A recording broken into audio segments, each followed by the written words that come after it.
fact, I didn't have a lot of time to prepare from this since, Sunday when I was notified about it.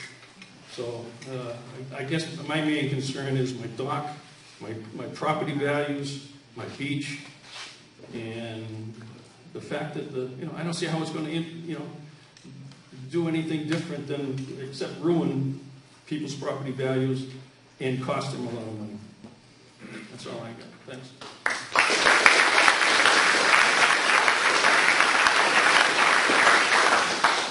Thank you, Herb.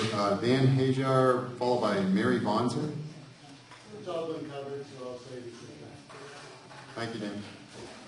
Mary Bonzer, and followed by Mark Carpenter.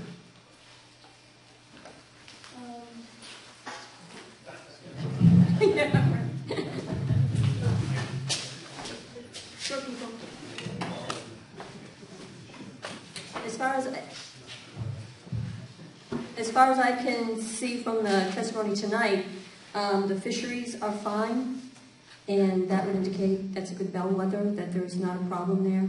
And picking up on Bill Nedishin, former Selectman Bill Nedishin's comments regarding the historical drawdowns of the lake going back to when they were used for the mills, there's nothing natural about Pawtuckaway.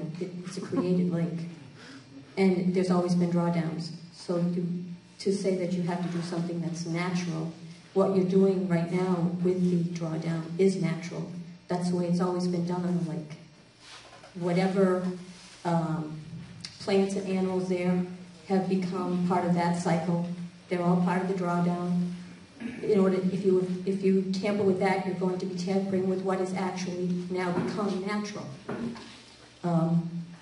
My concern is the winter drawdown, of course, but I think there's something else going on here, and I think it's the summer drawdown that is of a bigger concern. I am telling you right now that no one in this room is in favor of drawdowns, winter or summer, and that I, as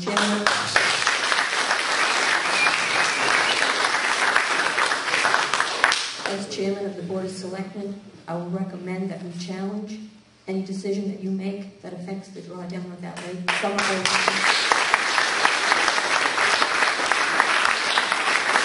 My final comment is, if it isn't broke, don't fix it.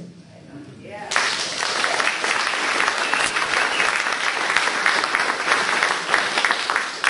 Thank you, Mary. Mark Carpenter, followed by John Gaddy. Close enough. I'm sorry. So I'm Mark Carpenter. I'm a junior selectman, newly elected this year. I'm going to echo many of the comments that have been made so far, but first I'd like to get some data from you. Do you have a final report date when it's due and a final decision date? We do not. I don't know about the report. We don't have a final decision date for either. The lake level investigation, which is what I'm doing, we have to complete the public comment period, and then we have to try to prepare responses to whatever concerns we heard during the public comment period and research further as necessary to conduct a lake level investigation, and then we will issue a decision. I don't have a time frame for that. Okay, thank you. Your meetings with the Durham City Council, have they been public meetings or been private meetings? The Dam Bureau has not been involved in public meetings with the town of Durham. Okay, so there is no issue with respect to, there's a lot of concern in this room that what you're really talking about is supplementing Durham to water supply with the water out of Pawtuckaway Lake. Are you saying that that is not one of the underlying issues here? I have heard that referenced by our folks from the in-stream flow program, but the Dam Bureau, in the course of investigating under the lake level investigation, will consider that. I don't know what the answer to that question is right now. Okay, so that's something that this town needs an answer to. Okay. Yes, no.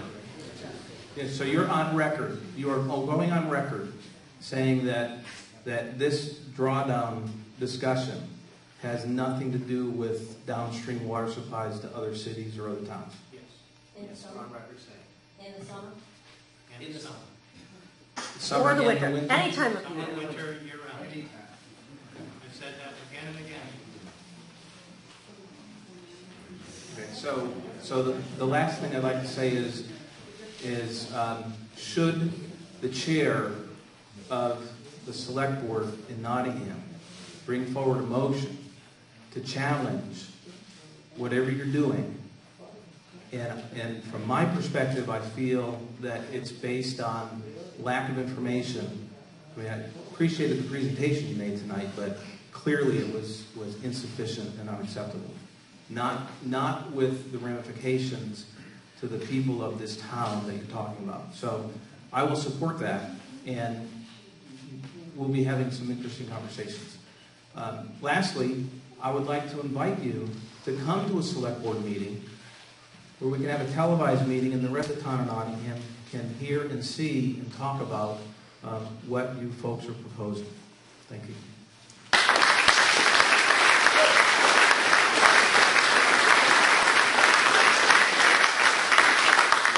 Thank you, Mark. John Ciotti, followed by Walter Farrington.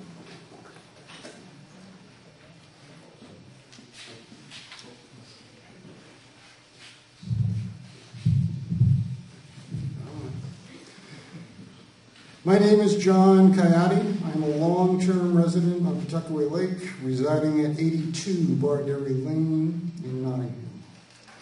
The existing drawdown levels on the lake have served myself and other neighbors well over the years.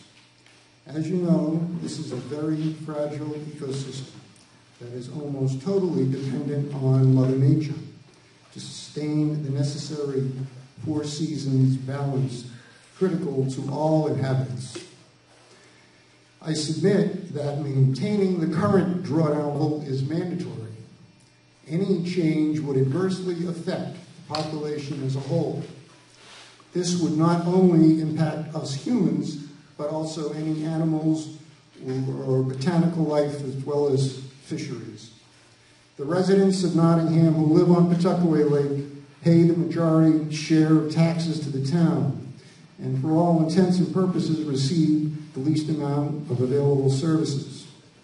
If the lake levels change and our apple cart becomes upset, we will not be happy campers either. Thank you.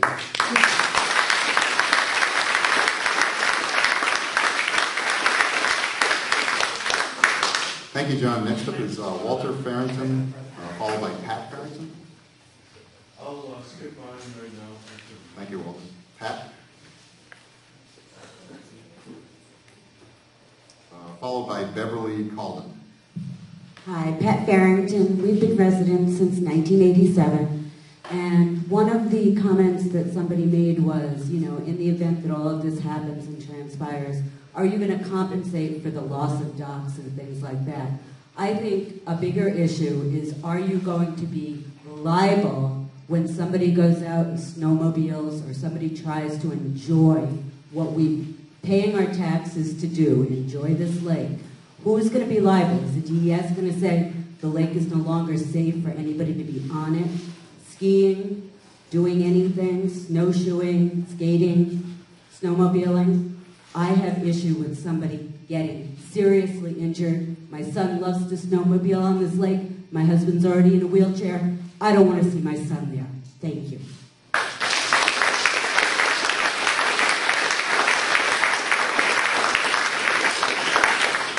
Thank you, Pat. Beverly Calden, followed by Mitchell Hale. I'll cede my time. Thank you. I've already heard my questions asked. Thank you, Beverly. Mitchell Hale, followed by Greg Larkin.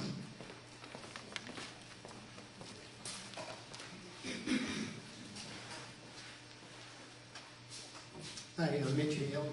My wife Carol and I are new residents, just a few months here. So we don't have all the history of the lake, but we're from the region. We lived in the Dover area for more than 30 years, so we have a real appreciation for this environment. As new Nottingham residents, we pay roughly about 20-25% more taxes here than we do in Dover for a much smaller place, but it's waterfront, that's what we paid for. We feel that what you're doing by changing the drawdown is going to have a negative impact on the recreation use of the lake. It's going to potentially cause an infestation of weeds, damage to the shoreline, damage to the structures on the shoreline, and I believe it had a negative effect on the property value, which we're all very interested in keeping our property values high. If our property values do deteriorate, the town of Nottingham is going to have to look elsewhere for funding, right? The people that don't even live on the lake could potentially be impacted by that because the town's going to have to get money from someplace. Keep the drawdown at 7 feet to protect the lake, protect our state park, and the value of the Nottingham waterfront property. Thank you.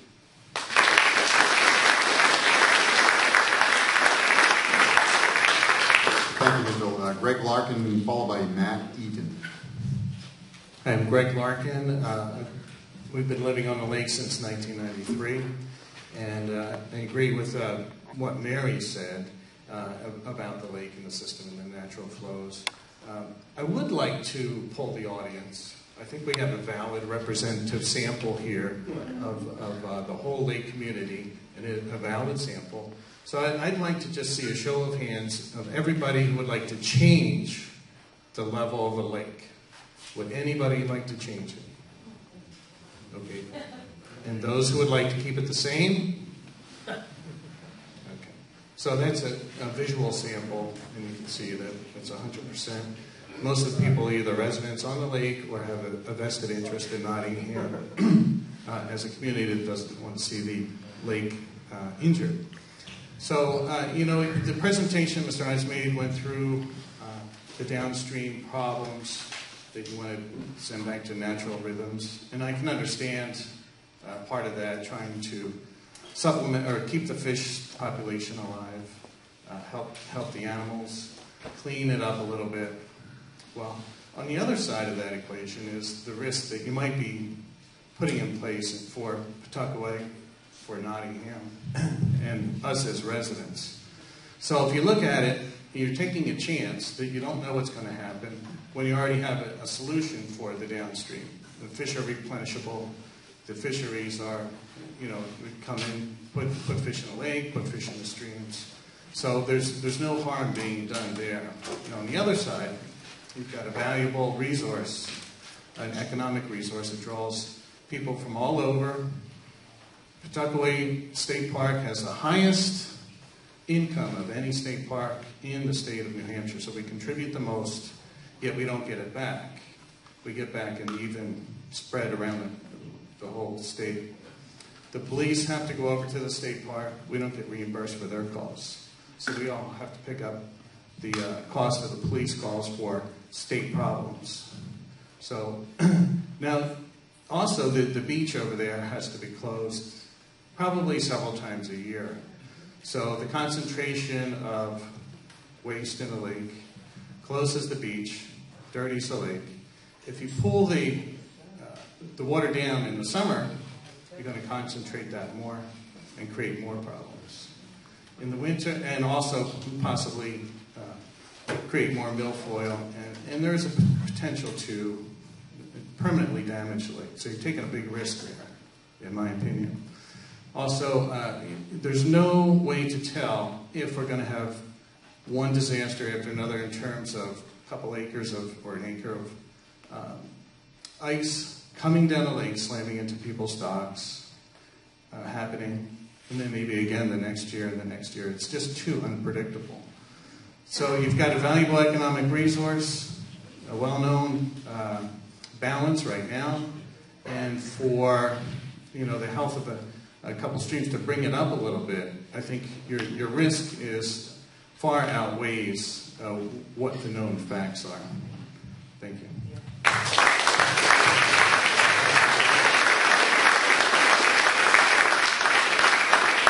Thank you, Greg. Matt Eaton, followed by Therese Thompson.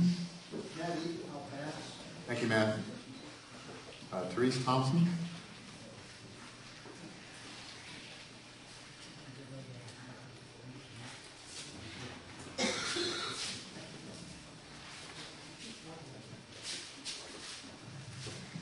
I will have more comments emailed to you.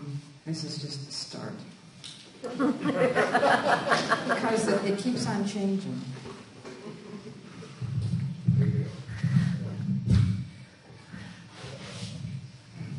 My name name is Teresa Thompson. I live in Bardary Lane on Pawtuckaway Lake. I have my email address, my work email address, and my phone number. I'm an associate professor in biology down in Massachusetts. So I look at these situations sometimes very differently than the rest of you do. I was very grateful that Mary Bonser, our select woman, decided to start the Pawtuckaway Lake Advisory Committee. We wrote an EPA grant to understand our watershed of our lake.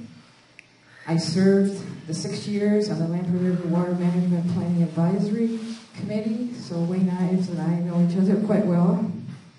I am currently serving still since 2009 on the Southeast Watershed Alliance, which looks at 52 towns that affects the Great Bay.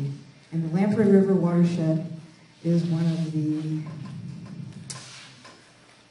most studied, and for that reason, probably the most has the most negative effects on the Great Bay.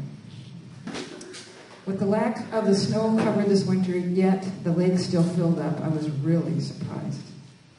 Tells me that there is a vibrant watershed that feeds our lake. So I wanted to hear tonight, what is the reason for the change in the winter drawdown? I was on that committee, so I am aware of that. I am, to be honest with you, kind of surprised that we're not having a public hearing regarding that watershed plan that had to do with also a summer possible drawdown during an extended drought. So I'm hoping we're going to hear about when that public hearing is going to be. But what I really wanted to know is, what is the scientific studies are being done in the watershed of Pawtuckaway Lake? The Water Management Advisory Committee looked at the designated region of Lamprey River, south of here, downstream. And then I wanted to know what scientific studies are being to understand the reptiles and amphibians and the brooks and the streams that feed our lake. And in the watershed with a 7-foot drawdown or less. We have UNH nearby. Let's have them do some research in the watershed of Pawtuckaway Lake. So I gave you two web links of data from New Hampshire DES, okay, where I got this information. And I was shocked. I didn't even know this. All right, Pawtuckaway Lake watershed I already knew was 1,180 acres. I already knew that. But I didn't know that 11,851 acres drain into the lake from 11 brooks and creeks that feed our lake. Well, so no wonder the lake refilled this year with no winter. So I have read I had to go to California. I just got back at midnight last night. I read a 514-page report from Eutrophication and Aquatic Plant Management in Massachusetts, June of 2004. Yes, that's Massachusetts. I used to live in Massachusetts. And I learned something new, okay? Winter drawdowns, for the most part, really good to control invasive aquatic weeds. I already knew, before I read this 514-page report, that it actually increases the growth of some wetland invasive plants, such as Phragmites and Purple Lustra. I already knew that. But what I didn't think about or didn't know was a winter drawdown might actually increase the growth of invasive aquatic weeds that produce seeds. And I'm not going to try to flip the pages because I'll probably drop the, I'll try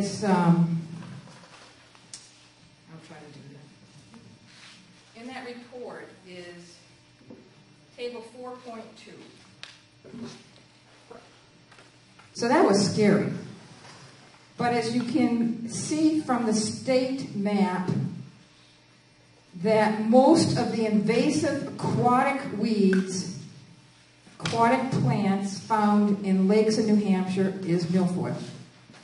that is controlled by winter drawdowns. So that's good. So, scientific research has shown winter drawdowns cause physical disturbance of aquatic plants, freezing, drying of roots.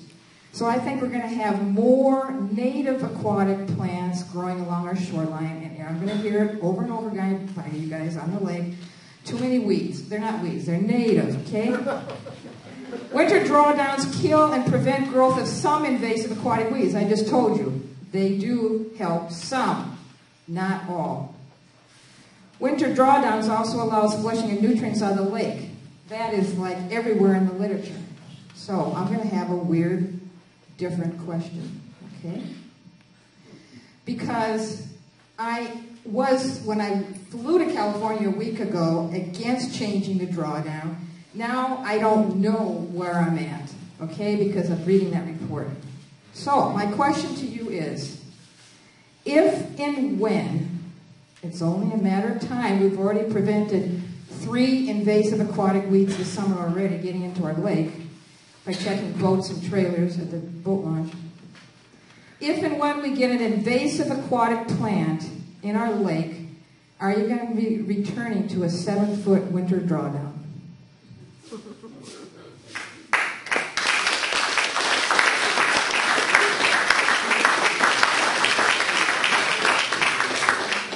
Okay, thank you, Denise. Thad Russell is up next, followed by Denise Nadeau.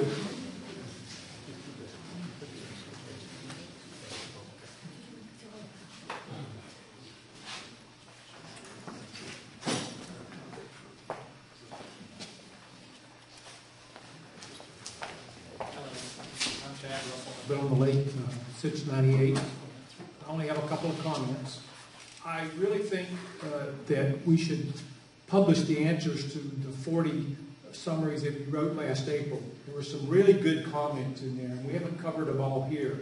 But those need to be published before this thing becomes final, so people can read the rationale that the DES and the Department of Environmental Services and people have come up with some of the questions that we had back and forth. My last comment is I don't think we ought to change the lake level in the wintertime. I think the summertime, you have to be very, very careful. In times of extreme drought, I think the DES and the people have to do what they've got to do. If we have a real drought, that's going to close the state park and everything anyway. But I don't think we need to be changing it now based on the report that I've read so far. Thank you very much.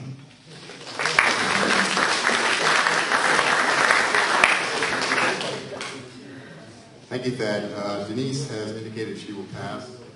Stephen Landry, followed by Dee Decker.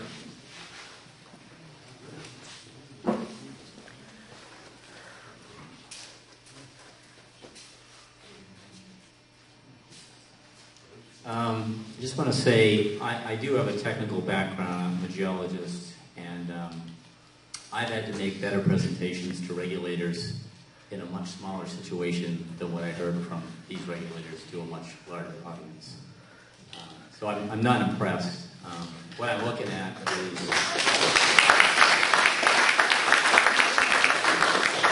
I'm looking at a few engineers who are looking at quantification and interest being served downstream, of which we probably, it's already been alluded to in a few instances here, many of which we don't know about. I haven't heard any technical arguments explained to us. I mean, people are here to hear about our lake, and you aren't telling us anything about the impacts to our property except there's some benefits downstream. And that's all we're hearing. And we even still don't know all the interests. I mean, we'll find them out. I mean, we have a great group here. And we've already been through this once before, a few years ago. But I don't appear to hear much arguments. I saw a little slide presentation about the lake levels and so forth, but nothing on impacts to our lake itself. And I guess I'm disappointed, to say the very least. And I think I have more to say, but that's all I want to say for now.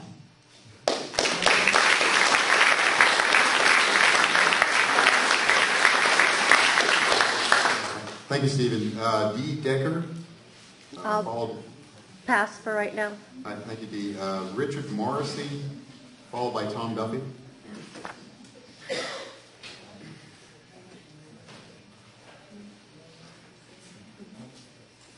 My name is Rick Morrissey. Good evening. My question to you is, have you ever done an operation of this size before? This whole Lamprey River, this whole exercise? Has this happened in the past, this whole exercise, anywhere in the state? I'm not sure I understand the question. I'm sorry. Well, the whole Lamprey thing, this whole thing, the summer, winter, everything, this is a huge project. Have you ever done a project of this size before anywhere in the state, or is this like a new experiment? I have to defer to my watershed bureau. This is a pilot. Pilot being an experiment, like a lab experiment. Well, it sounds like a lab experiment to me, because there's no real evidence of what you're doing. So, to me, you're practicing on us. We live here. If you screw this up, we got to stay. You can walk away. And we have a lot at stake here. That's why everybody in this room is here. And we want our yard kept clean. And if you guys screw this up, we have to stay here. All right? You've never done this before. That's what they're saying. It's a heavy concern to me. And I tell you, we don't like being pushed around like that. That's all I'm going to say.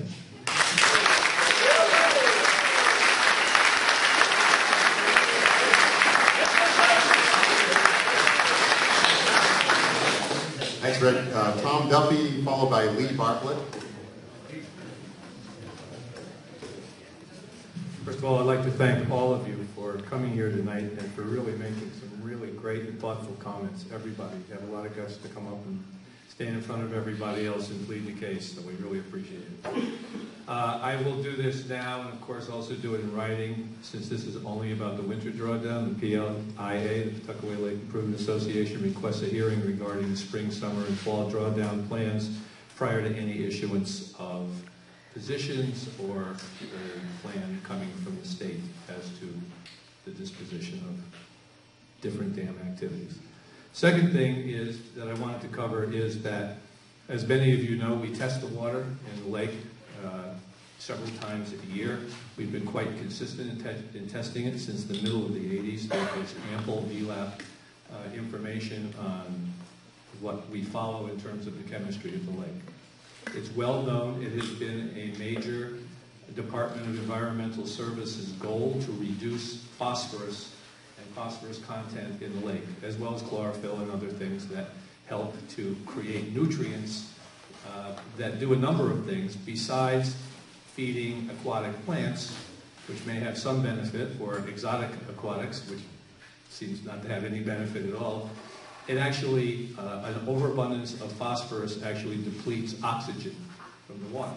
So part of Fish and Game's concerns ought to be that without proper flushing of the lake by significant drawdown in the fall, which slows down the aging or eutrophication of the lake, without that happening, and without any evidence to support what would happen if it doesn't happen, I don't see how this could even be, the plan could even be considered, certainly without more science and science based on studies, not just based on statistical projections.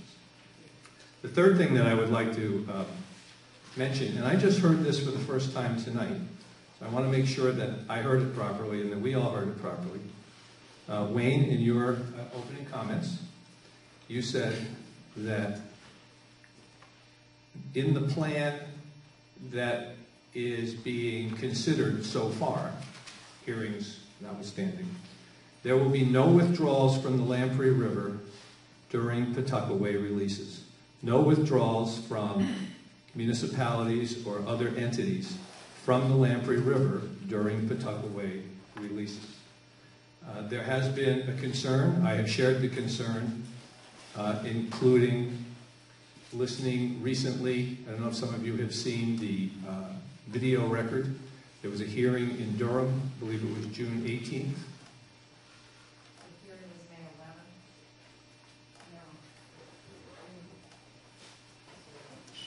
Oh, I'm sorry.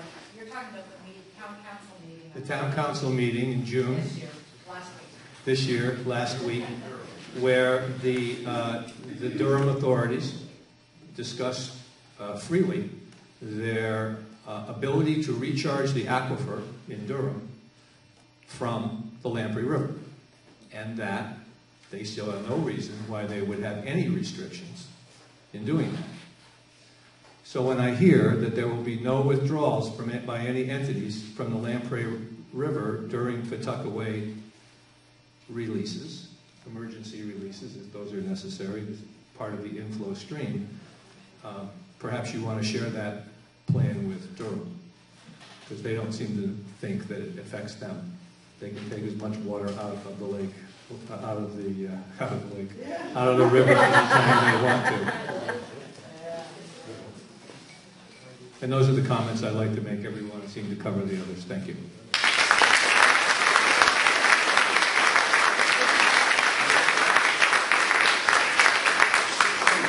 Thank you, Tom. Lee Bartlett, followed by John Moreau. I'm Lee Bartlett. I've been on the lake since 1940. Think about that too long.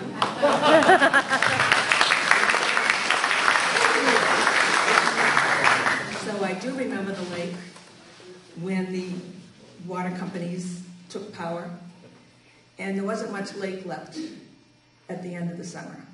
We had a lot more real estate. I prefer what has happened since the state has been involved with our lake.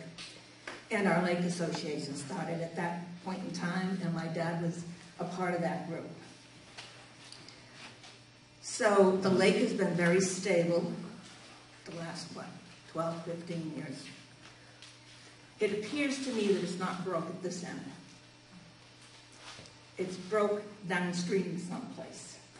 And we're not getting the information clearly as to what's happening. So this is not a meeting that we're getting feedback. You're looking for the input. We gave you input at the last meeting, and we've heard nothing. So I don't like when I hear that you have to sign the bill before you know it's in.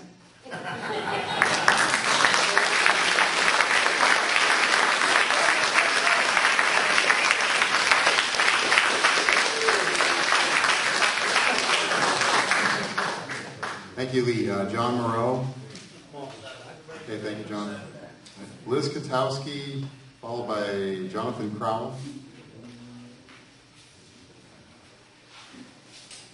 Okay. Hi, everybody. I'm glad we had such a great turnout tonight. Thank you. I don't have a lot that I'm going to say tonight. I will put more in writing. A couple of things I did want to say, though. One is that I've really been very, very disappointed in the way that DES has handled the outreach on the Lamprey Water Management Plan. I know this is mostly about winter, but because they dovetail, I am going to mention both. The public hearing for the plan, the draft plan, was held on May 11th of last year. The comment period ended after we begged for an extension. We got an extension so we could provide comments through June 20th. None of us really even knew that this public hearing was happening until the 11th hour. And then we sent some people, and then we kind of spread the word that this was going to have effects on our lake. And people got involved at that point. Now, the reason they didn't really know what was going on is because the original public hearing notice never suggested that anything was happening in Nottingham. The public hearing was being held in Durham. And the hearing notice, which I'm holding here, never gives a clue that the town of Nottingham would be affected. So that was strike number one, really. And fortunately, we did get a chance to participate and to listen and get involved after that. But today is more than a year since we submitted the comments. And I think DES needs to put out an interim report. If it's, if you need more time, we understand. This is complicated. We absolutely know that this is not something that you intended to have go this long. but there have been a lot of issues. I do know that your negotiations with the town of Durham on the 401 water quality certificate have stalled this for a whole year. And you need to admit to us the role that Durham plays in this. Because while you did not respond to our comments, here's a letter that DES sent to Dave Cederholm, Durham town engineer, and Paul Chamberlain, Assistant VP for Energy and Campus Development at UNH, responding to the comments that they submitted during that comment period. And there have been many, many more letters between them and negotiations and many of those things. Some of those have been televised. There has been a constant and steady stream of communication between DES and Durham and none with the town of Nottingham.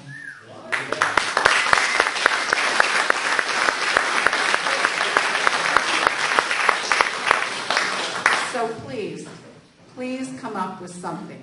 If you say that you have incorporated a number of our comments into the current version of the plan, I believe that's true.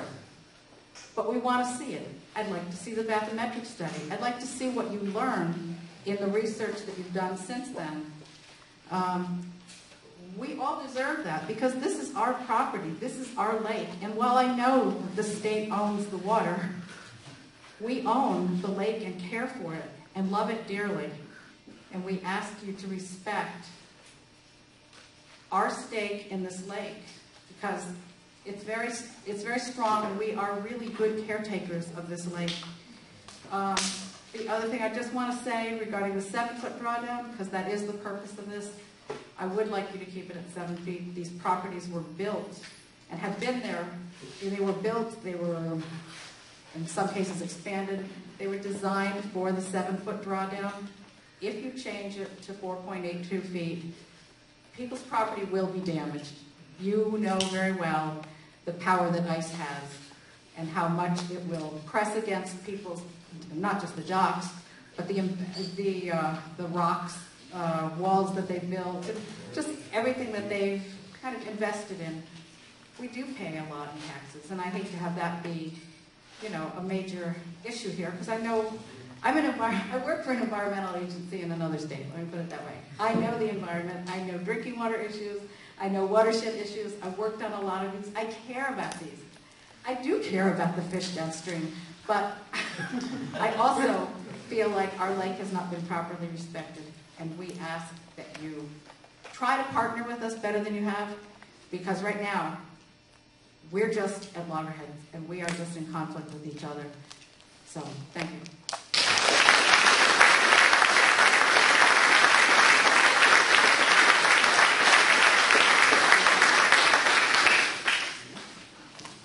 Thanks, Liz. Up next is Jonathan Crowell. We need to flip the tape here. So 1 second with that. My issues have been covered. Thank you. Thank you, Jonathan.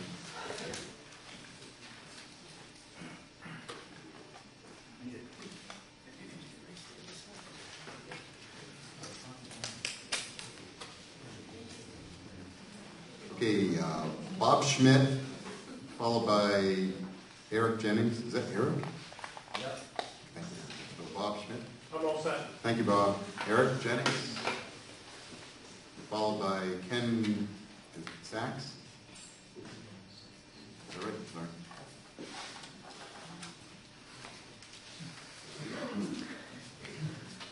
My name's Eric Jennings. I've been here 8 years. My wife's family's been here since the late 30s. I hear a lot of important questions and a lot of no answers. Is there a website or someplace we can go to get these answers? Question.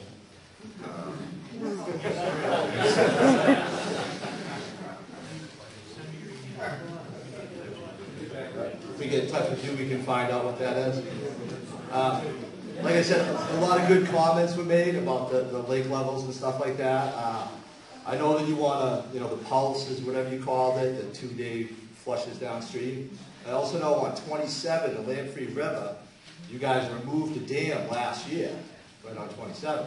That had a lot of water in it. Now it's a little narrow stream.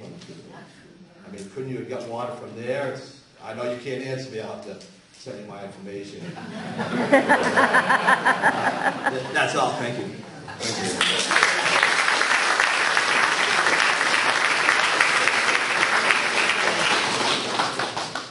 Ken?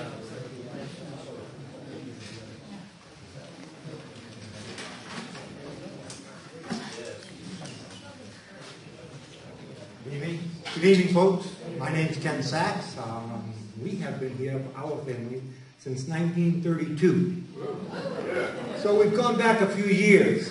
But what really concerns me, I mean, all the statements that you folks have made to this group who have not given us a response seems unbelievable. You are actually our service. We pay you, the state, and you owe us answers because you're affecting our properties. And to go along with the idea that, oh, it's not in my department, or I don't know, someone else is in charge, and we had a meeting with Durham, leaves us with a very empty feeling like you're going to do whatever you want to do, and we're going to find out if this pilot plan works. And it really gives a very distasteful feeling. I have this sense, you know, you implement a lot of laws to make sure you don't cut down too many trees. You protect the water. But you're not protecting us on this lake by just implementing something and then finding out if it's going to work with, as many people have said, very little statistics. And then there's literally few definitions. Natural was one. And there's so many others that you have used so liberally, but we don't know what the definition of natural is.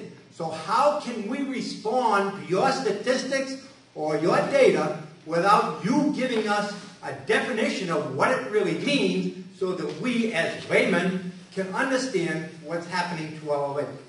As we have often all said, we're really concerned. It is our property up here, and we live on this lake paying a substantial amount of money for taxes. Oh, I guess I have to speak closer.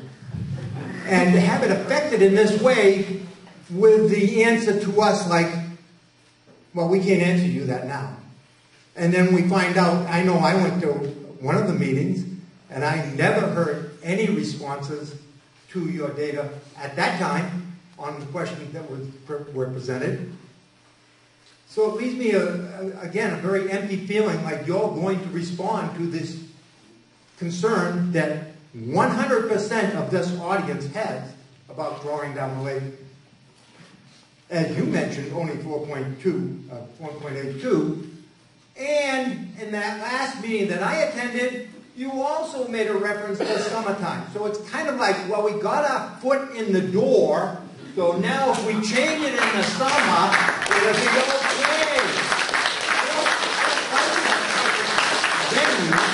When it is we pay a substantial amount of money and we enjoy the lake, and we also, I can attest from my father, put endless hours to protect the conditions of this lake, as many of these people have done.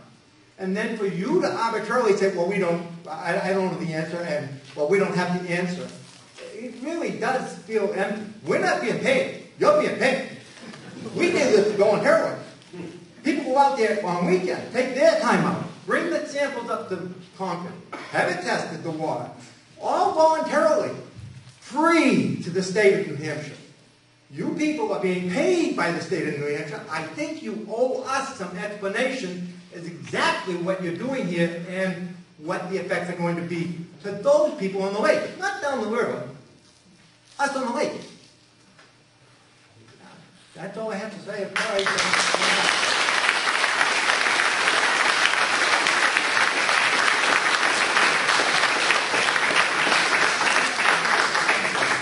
Thank you, Ken. That is all of the cards that I have. All right, hang on a second, if you would, please. I'd like to hear... Before we hear again from anybody else, I just want to make sure we have every opportunity for those who'd like to speak. Thank you, sir. John Decker? I'm John Decker. I live on Lakeview Drive. I just really have a few questions I wanted to ask. First of all, is Fish and Game here tonight to support their concern? Right? Why such a drastic change? Would it behoove everyone to attempt a 6-inch change as a study for future change? Not that I'm in favor of that. What studies have been done to identify the impacts of these changes, the suggested changes? What ecological, environmental, economical, health, and safety studies have been completed to identify any risks associated with lake level change? And last of all, please leave all levels alone until you can prove a need for a change. Thank you.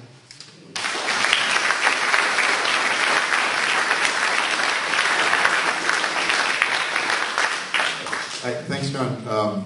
Others that have yet to speak or would like to speak, I do need you to make out a card that's kind of in the rules, but yes, sir. Nope, I'm sorry. Okay. Yeah, if you would, please. Thank you. Yeah. You can speak and then make it out afterwards. That's fine.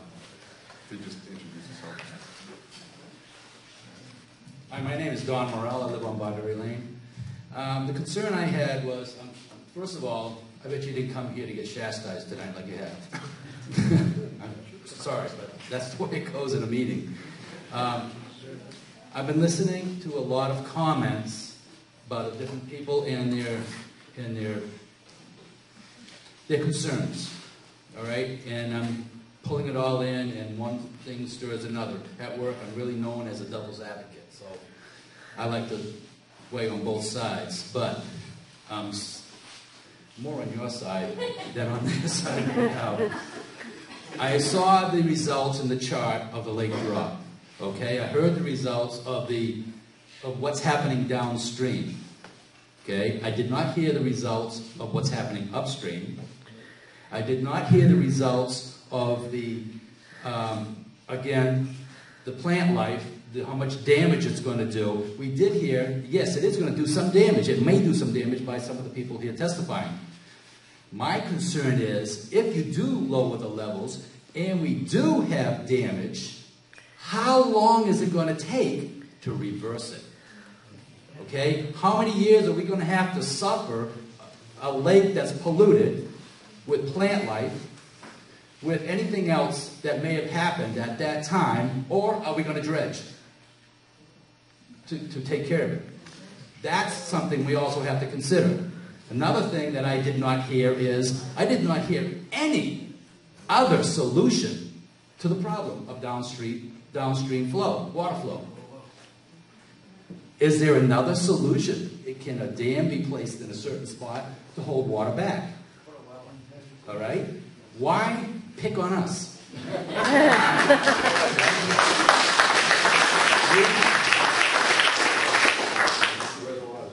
We love our lake. We take care of our lake. We have so many committees, it's pathetic, to try to take care of the lake. I'm getting emails constantly. We're taking a survey of the aquatic level. We're asking you to go around in your boat now to see if there's any invasive species that you're finding. You know, we very, very love our lake, and we're taking good care of it. And yes, we do have a lot of people from other states that come and enjoy our lakes, but I'm talking about the people who live here. This is our lake. It's everyone's lake, but the people who live here, who take care of it during the winter time, who really want to take care of it because they want to see how much boat flow, motorboat flow, pollution from the motors, pollution from snowmobiles, pollution from all the other stuff that may go in there, soft ice that may be caused from the raising and lowering of things. If a snowmobile goes through, how much pollution is going to cause the lake from the engines, oils in the engines and stuff like that. That's all got to be considered. None of it's been considered. I think if a program is going to be taken to where we have to think about lowering the lake, raising the level of the lake during the wintertime and not bringing it down as much. I don't think we should go in there bullheaded with just a tunnel vision of something that we want to accomplish. We have to look at the vast problems that it's going to cause. And also, in finding that, you may find that it may do some good that we don't know about. We'd like to know both sides, and we haven't found it. I sat there all night saying, oh boy, oh boy, oh boy. And I'm feeling sorry for you being chastised. That's why I said. I'm sitting there going, oh no, not another one. You get more money, you get better results from honey than anything else, but you can only take so much. That's it. Thank you.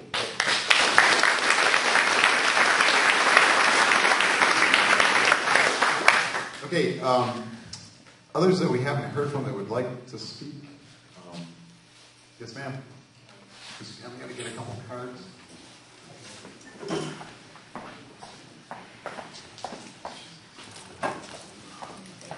My name is Lisa Carey, and my family's been on the lake since the 50s, and so I've been up here 49 years.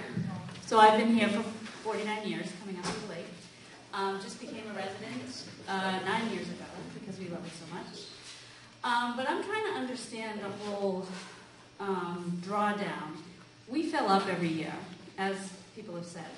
So how does stopping not going down 7 feet, like how does that add water? Are you putting more boards in? Are you keeping the lake higher? Like for that drawdown in the summer, I don't see how that is really doing anything for the downstream effect because you're letting less water flow downstream in the fall. So I'm just having a hard time understanding that. And then the second point is I'm having a hard time understanding if Durham, at will, can take any water they want, any amount, and where the flow of our water is supposed to restore natural flow, it doesn't make sense.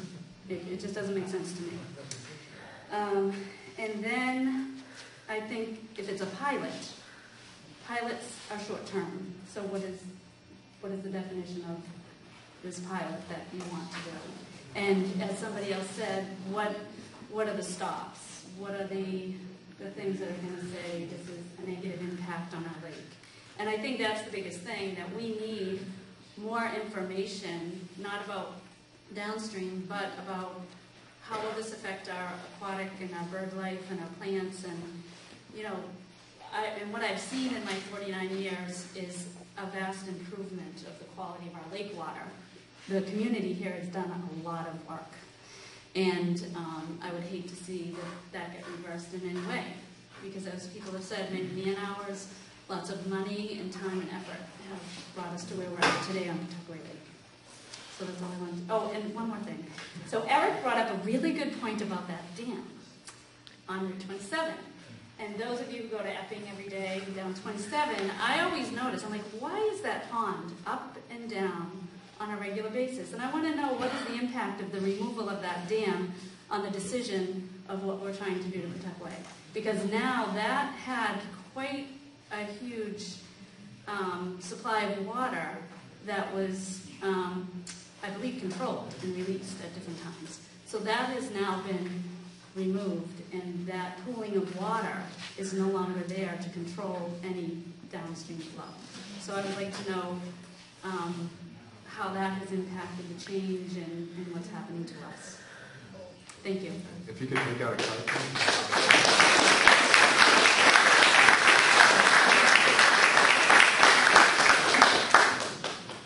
Thanks, Lisa.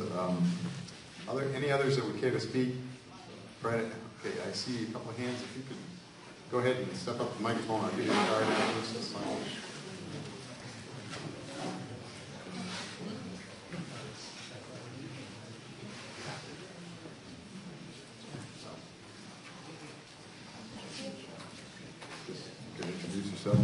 Good evening. Thank you for the opportunity. My name is Charlie Walsh, and I live on Lakeview Drive. And I lived in Nottingham for 6 years now, and I enjoy the lake as much as I'm sure you all do. I'm only here to do two things: to answer one of her questions, and also give an answer. Answer one of her questions, also ask a question. The answer to one of your questions, ma'am, is now you know what the term high and dry means. Okay? In answer to the question, what is Durham doing downstream? Now, the other issue I have Is all of this that we're doing here, that you're doing, your responsibilities, are they subject to legislative oversight? Which means everything you do has to be, excuse me, has to be approved by the legislature. Is that correct? Okay, so the last time I read somewhere there was an order signed by your boss in 2000 actually, that the water levels, the drawdown would be 7 feet, not 4.82. Is that correct? The documentation. Was that approved by the legislature? And wait a minute, you just told me that everything you do is approved by the legislature. The lake level investigations are authorized by RSA 482:79. That the policy by the legislature sets the laws in the state, so that gives authorization to the Department of Environmental Services to conduct and issue a decision. Right? There is an appeal period, just like there is most decisions, like for zoning boards or anything. So, following the issuance of a decision, there is an appeal period. So, the authority is delegated to the department via the state law. So you don't have anyone to answer to legislatively, what do you think? Based on this meeting tonight, I would say quite the contrary.